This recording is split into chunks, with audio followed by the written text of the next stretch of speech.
மேடையை அலங்கரித்து கொண்டிருக்கும் அனைத்து பெரியோர்களுக்கும் என்னோட வணக்கம். நான் ஏன் பெரியோர்கள் சொல்றேன்னா, வயசுல இல்ல, master mind, master thinkers, writers, poets, கலைஞர்கள் அனைவரும் இங்க இருக்காங்க. இந்த மேடையை பார்க்கும்போது எனக்கு என்னோட ஃபர்ஸ்ட் படம் ஆரோகணம் தான் ஞாபகம் வருது.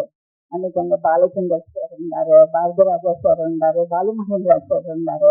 ஸோ அந்த மாதிரி ஒரு வைப் இங்க எனக்கு தெரியறது.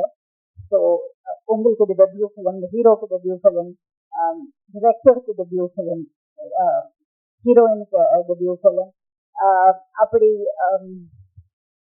எல்லாருக்கும் debut film. So it's such an important day for them. அந்த மாதிரி ஒரு நாள்ல இத்தனை பேரும் இங்க வந்து அவங்கள வாழ்த்துறது இது ஒரு பெரிய ஒரு பிளெஸிங்.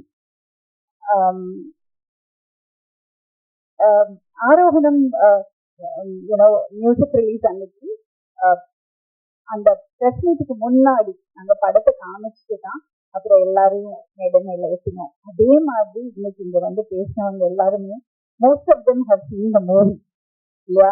படத்தை பார்த்துட்டு இப்போ சுசீந்திரன் சார் பேசும்போது அவர் படம் பார்த்துட்டு அவ்வளோ உணர்வு பூர்வமா பேசினாரு.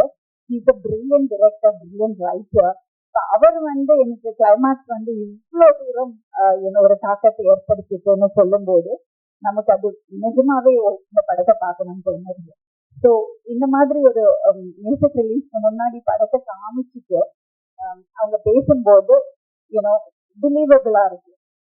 அது ஒரு பெரிய ஒரு கான்பிடன்ஸ், அது டிரெக்டரோடும் ப்ரொடியூசரோடும் கான்பிடன்ஸ் நினைக்கிறேன்.